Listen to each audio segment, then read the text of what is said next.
Hello दोस्तों, इस video में important GK GS test series देखने वाले हैं। तो आप लोग लास्ट तक ज़रूर बने रहिएगा। यह वीडियो सभी कम्पिटिटिव एग्जाम्स के लिए महत्वपूर्ण रहने वाला है। तो चलिए देखते हैं क्वेश्चन नंबर फर्स्ट से। देखिए क्वेश्चन नंबर फर्स्ट है कि निम्नलिखित में से किस वर्ष को पहली बार जो है ग्राम सभा वर्ष घोषित किया गया था। तो देखिए इसका जो राइट आंसर होगा ये होगा बी ऑप्शन।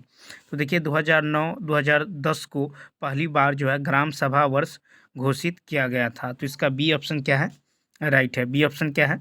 राइट है। तो देखिए अनुच्छेद 243 गौ के अधीन राज्य विधानमंडल को विधि द्वारा पंचायतों की संरचना के संबंध में उपबंध करने की शक्ति प्रदान की गई है। अनुच्छेद 243 ख के अनुसार ग्राम पंचायतों के गठन के संबंध में राज्य विधानमंडल द्वारा कानून बनाया जाना सुनिश्चित किया गया है। ठीक है। और ग्राम न्यायालय अधिनियम 2008 को केंद्र सरकार ने 2 अक्टूबर 2009 को लागू कर दिया। अब चलिए क्वेश्चन नंबर सेकंड देखते हैं कि पंचशील समझौता किन दो देशों के बीच हुआ था। तो इसका राइट आंसर होगा ए ऑप्शन, यानी भारत और चीन। पंचशील समझौता 29 अप्रैल 1954 को भारत और चीन देशों के बीच हुई थी। पंचशील समझौता पर हस्ताक्षर भारत के प्रधानमंत्री पंडित जवाहरलाल नेहरू और चीन के जो है तत्कालीन प्रधानमंत्री चाओ एन लाई ने किया था। अब देखिए नेहरू का जो पंचशील सिद्धांत था ये बौद्ध धर्म से ग्रहण किया गया था। ठीक है। और संविधान के अनुच्छेद 51 के अनुसार जो है भारत अंतर्राष्ट्रीय शांति और सुरक्षा को बढ़ावा देगा तथा अन्य राष्ट्रों के बीच न्याय और सम्मानपूर्वक संबंधों को बनाए रखने का प्रयत्न करेगा। देखिए गुटनिरपेक्ष आंदोलन और पंचशील ये भारतीय विदेश नीति का आधार है। अब देखिए क्वेश्चन नंबर 3 है कि बिहार में कुल कितने जिले हैं। तो इसका जो राइट आंसर होगा सी ऑप्शन। बिहार में कुल 38 जिले हैं।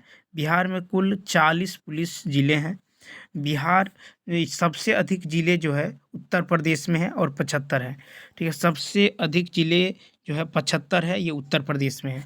बिहार का 38वां जिला अरवल को बनाया गया है और बिहार में कुल 9 प्रमंडल हैं।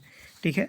बिहार का राजकीय पशु बैल है, राजकीय पक्षी गौरैया है, राजकीय पुष्प गेंदा है और राजकीय वृक्ष जो है पीपल है। राजकीय चिन्ह बोधि वृक्ष है।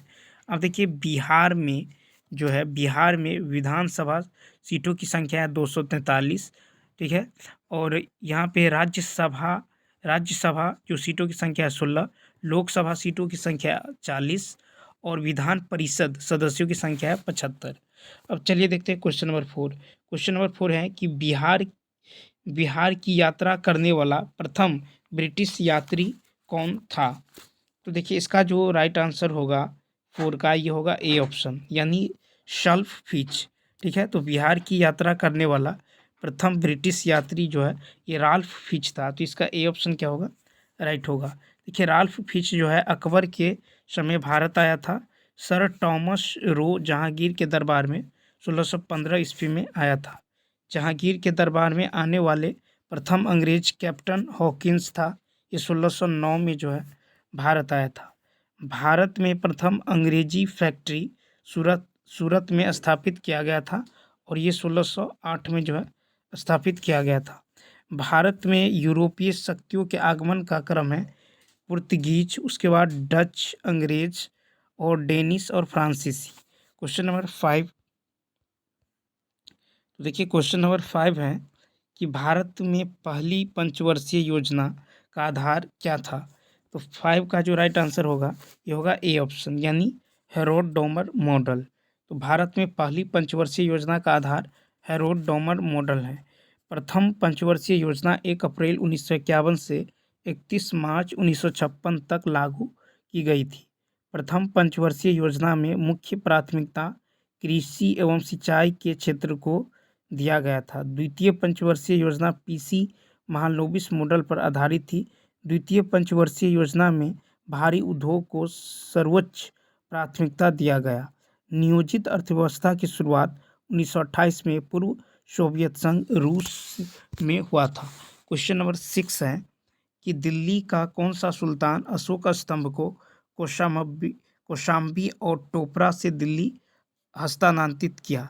तो 6 का सी ऑप्शन यानी फिरोज शाह तुगलक। तो दिल्ली के सुल्तान फिरोज शाह तुगलक ने मेरठ और टोपरा से अशोक के स्तंभ को दिल्ली जो है हस्तांतरित किया है। हरियाणा के अंबाला जिले में टोपरा नामक गांव में अशोक का एक शिलालेख था जिसे फिरोज शाह ने दिल्ली लाया था। ठीक है, तो इसका जो है सी ऑप्शन क्या होगा, राइट होगा। अब चलिए देखते हैं क्वेश्चन नंबर 7। क्वेश्चन नंबर 7 है कि निम्नलिखित घटनाओं को काल क्रमानुसार व्यवस्थित करें। तो देखिए 7 का जो राइट आंसर होगा ये होगा सी ऑप्शन यानी CADB। ठीक है, यानी देखिए चंपारण जो आंदोलन था ये हुआ था 1917 में। अमृतसर घटना ये हुआ 1919 में। ठीक है, उसके बाद मोपला विद्रोह, तो मोपला विद्रोह कब हुआ, 1921 में। ठीक है, और चोरी चोरा घटना कब हुआ, तो ये हुआ था 1922 में। इसका सी ऑप्शन क्या होगा, राइट होगा। अब चलिए देखते हैं क्वेश्चन नंबर 8। क्वेश्चन नंबर 8 है कि जैन धर्म श्वेतांबर एवं दिगंबर संप्रदायों में कब विभाजित हुआ है। तो 8 का ए ऑप्शन यानी चंद्रगुप्त मौर्य के समय में। जैन धर्म श्वेतांबर और दिगंबर संप्रदायों में चंद्रगुप्त मौर्य के समय में विभाजित हुआ है। जैन धर्म स्थूल भद्र के नेतृत्व में श्वेतांबर और भद्रबाहु के नेतृत्व में दिगंबर संप्रदायों में जो है बंट गया। अब देखिए प्रथम जैन संगीति पाटलिपुत्र में आयोजित किया गया जिसमें जैन साहित्य का संकलन किया गया। भद्रबाहु ने कल्पसूत्र नामक पुस्तक की रचना की है। क्वेश्चन नंबर 9 है कि प्रसिद्ध रेशम मार्ग पर किस वंश के शासकों का अधिकार था। तो 9 का जो राइट आंसर होगा ये होगा सी ऑप्शन यानी कुषाणु। तो प्रसिद्ध रेशम मार्ग पर कुषाण वंश का अधिकार था। रेशम की जन्मभूमि चीन है। चीन से निर्यात होने वाली रेशम मार्ग पर कुषाण का अधिकार होने के कारण उन्हें काफ़ी आर्थिक लाभ हुआ है। कनिष्क कुषाण वंश का महानतम शासक था। कनिष्क ने चीन के सेनापति पान चाओ से युद्ध किया था। चलिए देखते हैं क्वेश्चन नंबर 10। क्वेश्चन नंबर 10 है कि संविधान के निम्नलिखित संशोधनों में से किसके अंतर्गत भारत में महिलाओं के लिए ग्राम पंचायतों में 1/3 जो है स्थान आरक्षित किया गया है। तो 10 का राइट आंसर होगा सी यानी 73वें संशोधन के अंतर्गत। 73वें संविधान संशोधन के अंतर्गत भारत में महिलाओं के लिए ग्राम पंचायत में 1/3 स्थान आरक्षित किया गया है। भारतीय संविधान भाग 9 के तहत अनुच्छेद 243 घ 3 के अंतर्गत पंचायती राज संस्थाओं में महिलाओं के लिए आरक्षित किया गया है। इसके तहत प्रत्येक पंचायत में प्रत्येक निर्वाचन द्वारा भरे जाने वाले स्थानों की कुल संख्या के कम से कम 1/3 स्थान महिलाओं के लिए आरक्षित रहेंगे।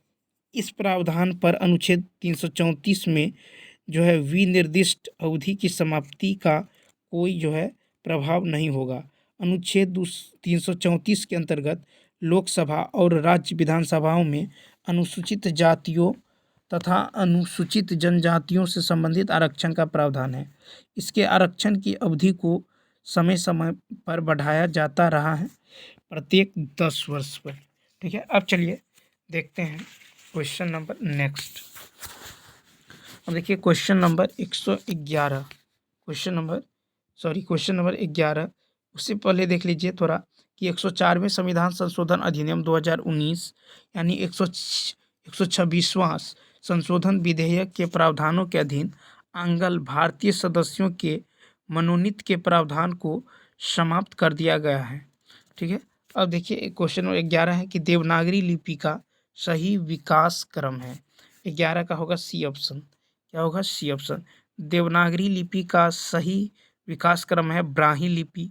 ठीक है, उसके बाद है गुप्त लिपि, उसके बाद है नागरी लिपि और उसके बाद है देवनागरी लिपि। ठीक है, तो क्या होगा, ब्राह्मी लिपि, गुप्त लिपि, नागरी लिपि और देवनागरी लिपि। तो सी ऑप्शन क्या होगा, राइट होगा। मूल रूप से ब्राह्मी लिपि भारत की अधिकांश लिपियों की जननी है। भारत में लिपि उपस्थित का प्रथम साक्ष्य सिंधु घाटी सभ्यता के स्थल से प्राप्त हुआ है और मैथिली को मिथिलाक्षर लिपि या कैथी लिपि के नाम से भी जाना जाता है। यह लिपि बांग्ला लिपि से मिलती जुलती है। क्वेश्चन नंबर 12 है, निम्नलिखित में से किस शैलकृत गुफा में 11 सिरों के बोधिसत्व का अंकन मिलता है? तो 12 का सी ऑप्शन यानी कान्हेरी। कान्हेरी गुफाएं महाराष्ट्र में है।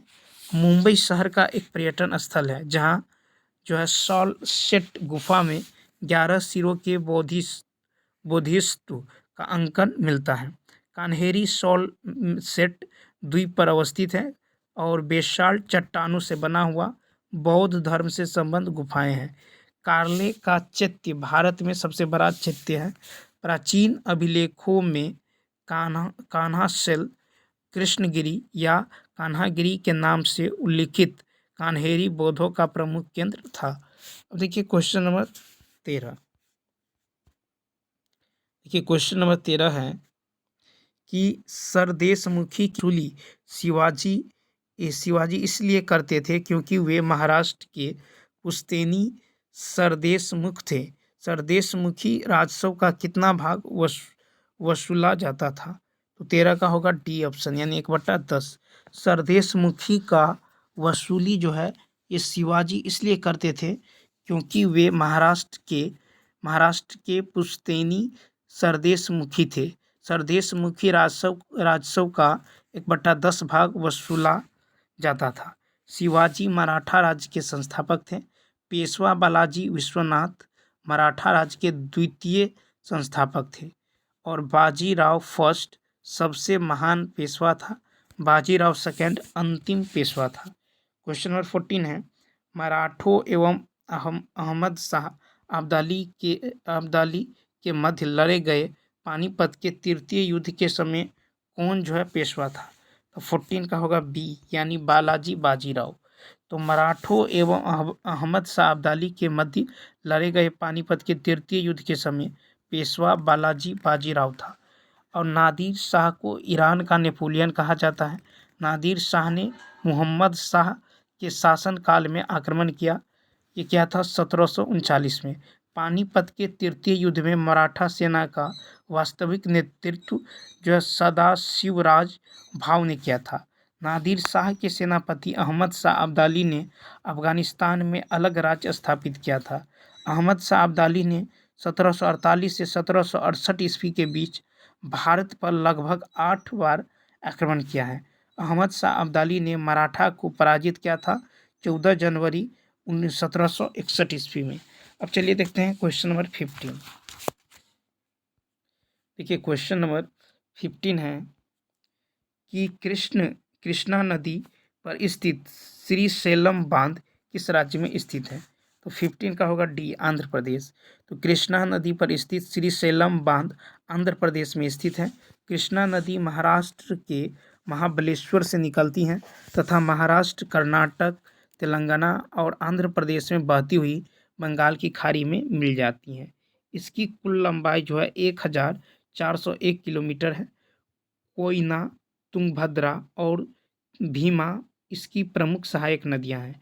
भाषा के आधार पर सर्वप्रथम अक्टूबर 1953 ईस्वी में आंध्र प्रदेश का गठन हुआ था। आंध्र प्रदेश से अलग तेलंगाना राज्य 2 जून 2014 ईस्वी में बनाया गया। कृष्णा नदी पर नागार्जुन सागर बांध अवस्थित है। अब क्वेश्चन नंबर 16 है माइकल ओ डायर की हत्या किस भारतीय क्रांतिकारी ने की थी? तो C option Udham Singh. Michael O'Dwyer की हत्या भारतीय क्रांतिकारी उधम सिंह ने की थी। 13 मार्च 1940 को लंदन में पंजाब के सुनाम नामक स्थान के सरदार उधम सिंह ने पंजाब के भूतपूर्व lieutenant governor Michael O'Dwyer की को गोली मारकर हत्या कर दी। 13 अप्रैल 1919 को अमृतसर में जालियांवाला बाग हत्याकांड हुआ। अब देखिए कि डॉक्टर सतपाल और सैफुद्दीन किचलू की गिरफ्तारी के विरोध में हो रही जनसभा पर जनरल डायर ने अंधाधुंध गोलियां चलवाई। जालियांवाला बाग हत्याकांड में हंसराज नामक भारतीय ने डायर का सहयोग किया था। शंकरन नायर ने जालियांवाला बाग हत्याकांड के विरोध में वायसराय की जो है कार्यकारिणी परिषद के सदस्यता से इस्तीफा दे दिए। जालियांवाला बाग जो है कभी जाला नामक व्यक्ति की संपत्ति थी। पब्लिक सेफ्टी बिल और व्यापार विवाद विधेयक पर बहस के दौरान 8 अप्रैल 1829 को बटुकेश्वर दत्त एवं भगत सिंह ने दिल्ली में सेंट्रल लेजिस्लेटिव असेंबली में खाली बेंचों पर बम फेंके थे। भगत सिंह एवं बटुकेश्वर दत्त ने बम फेंकने के समय असेंबली के अध्यक्ष विट्ठल भाई पटेल थे।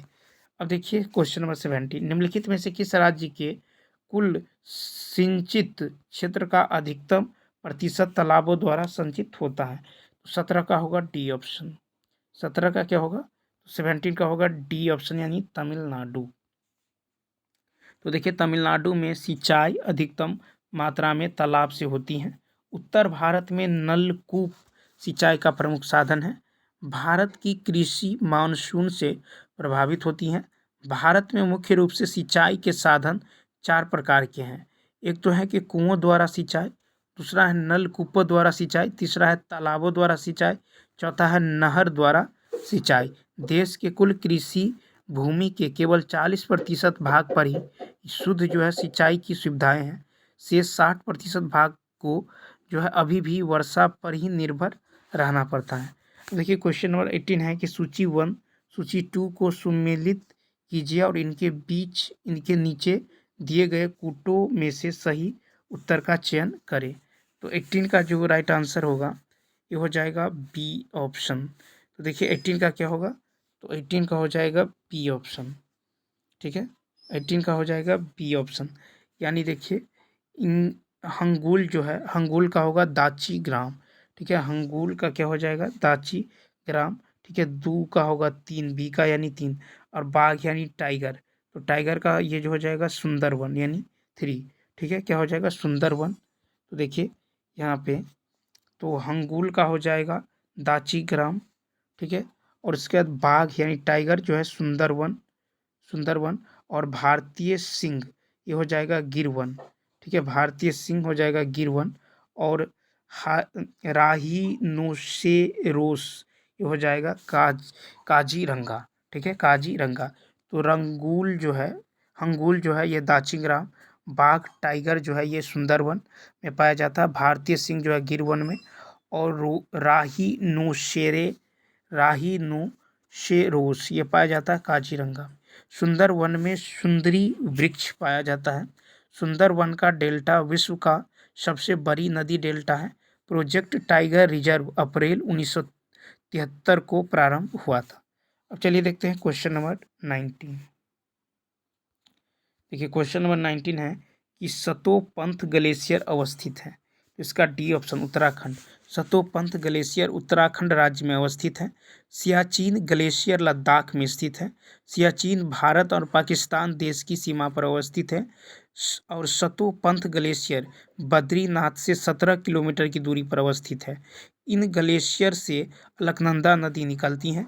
उत्तराखंड के गंगोत्री ग्लेशियर से भागीरथी नदी निकलती है, जिससे अलकनंदा नदी देवप्रयाग में मिलने के बाद गंगा के नाम से जाना जाता है। सियाचिन विश्व का सबसे ऊंचा जो है युद्ध स्थल है, जहां सैनिक छावनी है।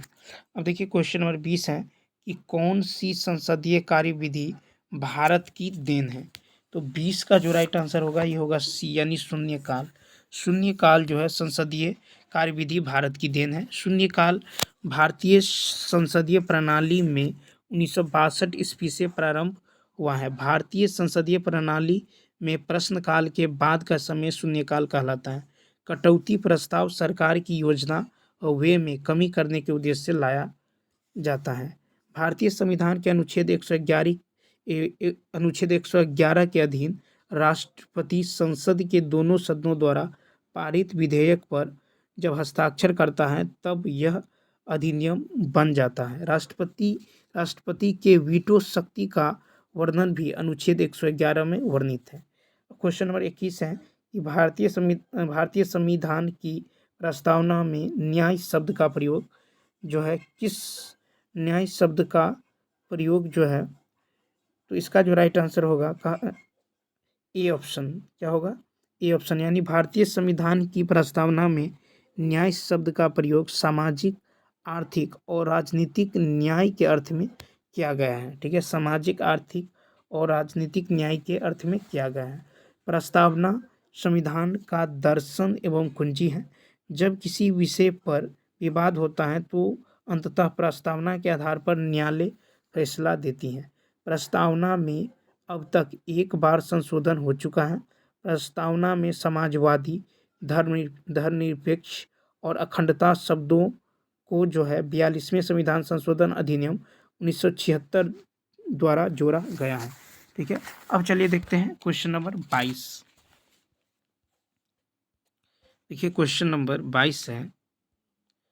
क्वेश्चन नंबर 22 है कि वित्त आयोग की संस्तुतियां हैं। तो 22 का होगा डी ऑप्शन, यानी सरकार द्वारा सुविधा अनुसार स्वीकृति या अस्वीकृत कर दी जाती है। वित्त आयोग की संस्तुतियां सरकार सुविधा अनुसार स्वीकार या अस्वीकार कर सकता है। अब देखिए कि भारतीय संविधान के अनुच्छेद 280 के अधीन वित्त आयोग का गठन किया जाता है। राष्ट्रपति प्रति 5 वर्ष पर वित्त आयोग का गठन करते हैं।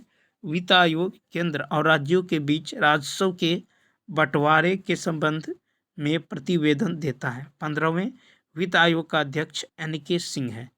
Question number 23। देखिए क्वेश्चन नंबर 23 है कि मंत्री परिषद से पद त्याग करने के लिए मंत्री किसे अपना त्याग पद संबोधित करेगा? तो इसका ए ऑप्शन राष्ट्रपति। मंत्री परिषद से पद त्याग करने के लिए मंत्री अपना त्याग पत्र राष्ट्रपति को देते हैं। तो इसका ए ऑप्शन क्या होगा? राइट होगा। अब देखिए कि मंत्री परिषद के नाम से संघ के मंत्रियों के रूप में कार्य करते हैं। एक मंत्री के प्रति अविश्वासित होने पर संपूर्ण मंत्रिमंडल को त्यागपत्र देना पड़ता है। प्रधानमंत्री की मृत्यु की स्थिति में मंत्रिमंडल विघटित हो जाती हैं। राष्ट्रपति प्रधानमंत्री के सिफारिश पर मंत्री को पद की शपथ दिलाते हैं। क्वेश्चन नंबर 24 है कि भारतवर्ष के लिए एक संघीय ढांचे को सर्वप्रथम किस अधिनियम द्वारा प्रस्तुत किया? तो 24 का राइट आंसर होगा सी, 1935 के अधिनियम। भारत को एक संघीय ढांचा 1935 के एक्ट में प्रस्तुत किया गया। भारतीय संविधान के अनुच्छेद 1 में भारत को राज्यों का संघ कहा गया है। भारतीय संविधान की सामान्य विशेषता संघात्मक ढांचा है और 7वीं अनुसूची में शक्तियों का बंटवारा है जो संघात्मक ढांचा को दर्शाता है। केसी व्हीलर ने भारतीय संविधान को अर्ध संघात्मक कहा है। D.D. बसु ने भारतीय संविधान को एकात्मक एवं संघात्मक का मिश्रण कहा है। भारत का संविधान संघात्मक एवं एकात्मक का मिश्रण है जो असाधारण स्थिति में एकात्मक हो जाता है और असाधारण स्थिति में संघात्मक होता रहता है। ठीक है, अब चलिए देखते हैं क्वेश्चन नंबर 25। अब देखिए क्वेश्चन नंबर 25 है कि लोकसभा का 5 वर्ष का सामान्य कार्यकाल समाप्त होने से पहले इसे कौन भंग कर सकता है? तो 25 का सी ऑप्शन, राष्ट्रपति प्रधानमंत्री की सिफारिश पर। लोकसभा को 5 वर्ष पूर्व भी राष्ट्रपति प्रधानमंत्री की सिफारिश पर भंग कर सकता है। लोकसभा का कार्यकाल साधारणतः 5 वर्ष का होता है। विशेष परिस्थिति में अवधि एक बार में 1 वर्ष बढ़ाया जा सकता है। आपातकाल समाप्त होने के बाद अधिकतम 6 माह से अधिक नहीं हो सकता। राष्ट्रपति अल्पतम प्रधानमंत्री की संस्तुति को मानने के लिए बाध्य नहीं है। राष्ट्रपति बहुमत प्राप्त प्रधानमंत्री की सिफारिश मानने के लिए बाध्य है। क्वेश्चन नंबर 26 है कि कौन सा देश आसियान का सदस्य नहीं है? तो इसका सी ऑप्शन यानी बांग्लादेश। आसियान का सदस्य देश बांग्लादेश नहीं है। आसियान का पूरा जो नाम है यह association of south east Asian Nations. ASEAN जो है दक्षिण पूर्वी एशियाई राष्ट्रों का संगठन है। अब देखिए इसमें शामिल है Myanmar, Cambodia, Laos, Vietnam, Thailand, Brunei, Indonesia, Malaysia, Philippines तथा सिंगापुर। तो इसकी स्थापना 8 अगस्त 1967 में हुआ था। आसियान इसकी स्थापना 8 अगस्त 1967 में। इसका जो मुख्यालय है ये इंडोनेशिया जकार्ता में है। 24 अगस्त 1996 से भारत इसका पूर्व जो है संवाद सहभागी है। 11 नवंबर 2022 को नोम पेन्ह में आयोजित शिखर बैठक में आसियान ने तिमोर लेस्ते को आने में 11वें सदस्य के रूप में स्वीकार करने पर सहमति व्यक्त की है। अब चलिए देखते हैं 27। देखिए क्वेश्चन नंबर 27 है कि निम्नलिखित अनुच्छेदों में से कौन एक राज्य सरकार को ग्राम पंचायतों को संगठित करने के लिए निर्देशित करता है। तो 27 का बी ऑप्शन यानी अनुच्छेद 40। तो भारतीय संविधान का अनुच्छेद 40 राज्य सरकार को ग्राम पंचायतों को संगठित करने के लिए निर्देशित करता है। अनुच्छेद 40 को भारतीय संविधान में गांधीवादी दर्शन माना जाता है। नीति निर्देशक तत्व भारतीय संविधान के भाग 4 में अनुच्छेद 36 से 51 तक वर्णित है। संविधान का भाग 4 जो है ये लोक कल्याणकारी राज्य की अवधारणा पर आधारित है। ठीक है, अब देखिए कि भारतीय संविधान के कुछ महत्वपूर्ण अनुच्छेद। तो अनुच्छेद 1 की यदि बात करें तो अनुच्छेद 1 में कहा गया है कि संघ, इसमें जो है संघ का नाम और राज्य क्षेत्र वर्णित है। अनुच्छेद 14 में जो है विधि के समक्ष समानता है। अनुच्छेद 17 में अस्पृश्यता का अंत है। अनुच्छेद 20 में अपराधों के लिए दोषा सिद्धि के संबंध में संरक्षण है। अनुच्छेद 21 में प्राण और दैहिक स्वतंत्रता का संरक्षण है। अनुच्छेद 21 क में जो है 6 से 14 वर्ष तक के सभी बच्चों को निःशुल्क और अनिवार्य शिक्षा का अधिकार। अनुच्छेद 32 में संवैधानिक जो है उपचारों का अधिकार। अब चलिए देखते हैं 28 का था एक मार्क है। ये एक मार्क क्या है तो गुणवत्ता गारंटी की मोहर। तो एक मार्क जो है गुणवत्ता गारंटी की मोहर है।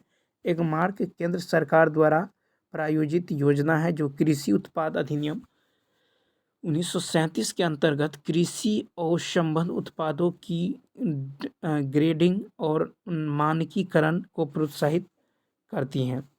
इको मार्क कोई उत्पाद पर्यावरण को किसी प्रकार की हानि पहुंचाने वाला है या नहीं इसको प्रमाणित करता है। भारतीय मानक ब्यूरो वस्तुओं के गुणवत्ता प्रमाणन के लिए स्थापित राष्ट्रीय मानक निकाय है। भारतीय मानक ब्यूरो का मुख्यालय नई दिल्ली में स्थित है। एक मार्क जो है शुद्ध रूप से खाद्य पदार्थों से जुड़ा हुआ प्रमाण चिन्ह है जो खाद्य वस्तुओं की शुद्धता से सुनिश्चित करता है। अब देखिए क्वेश्चन नंबर 29। क्वेश्चन नंबर 29 है कि जारवा जनजाति पाई जाती है। कहाँ पाई जाती है? निकोबार द्वीप। जारवा जनजाति अंडमान और निकोबार द्वीप समूह की एक प्रमुख जनजाति है जो भारत की सर्वाधिक जो है 8 जनजातियों में है। यह जनजाति दक्षिण और मध्य अंडमान द्वीपों के पश्चिमी तटों पर पाई जाती हैं। इसके संरक्षण के लिए सरकार द्वारा जारवा संरक्षित क्षेत्र का निर्माण किया गया है और भील भारत की सबसे बड़ी जनजाति है। गोंड भारत की दूसरी सबसे बड़ी जनजाति है। अब देखिए क्वेश्चन नंबर 30 है निम्नलिखित में किन देशों के समूहों से भूमध्य रेखा गुजरती है? इसका जो राइट आंसर होगा बी कोलंबिया, केन्या तथा इंडोनेशिया। कोलंबिया, केन्या तथा इंडोनेशिया देशों के समूह से भूमध्य रेखा गुजरती है। 1 डिग्री देशांतर का भूमध्य रेखा पर दूरी 111.32 किलोमीटर होता है। भूमध्य रेखा या विषुवत रेखा पर 21 मार्च तथा 23 सितंबर को दिन रात बराबर होता है। भूमध्य रेखा जो है कुल 13 देशों से होकर गुजरती है। ठीक है, अब देखिए कि एशिया महादेश के देश हैं मालदीव, इंडोनेशिया, किरिबाती। दक्षिण अमेरिका देश है इक्वाडोर, कोलंबिया एवं ब्राज़ील। अफ्रीका महाद्वीप के देश हैं Uganda, Kenya, Somalia, Gabon, Congo लोकतांत्रिक गणराज्य, कांगो गणराज्य और शोओटोम एंड प्रिंसिप। भूमध्य रेखा को 2 बार काटने वाली कांगो नदी है अफ्रीका। अब चलिए दोस्तों इस वीडियो में इतना ही। यदि यह वीडियो अच्छा लगा हो तो लाइक, शेयर और सब्सक्राइब करना ना भूलें। तो चलिए मिलते हैं नेक्स्ट वीडियो में। Thanks for watching.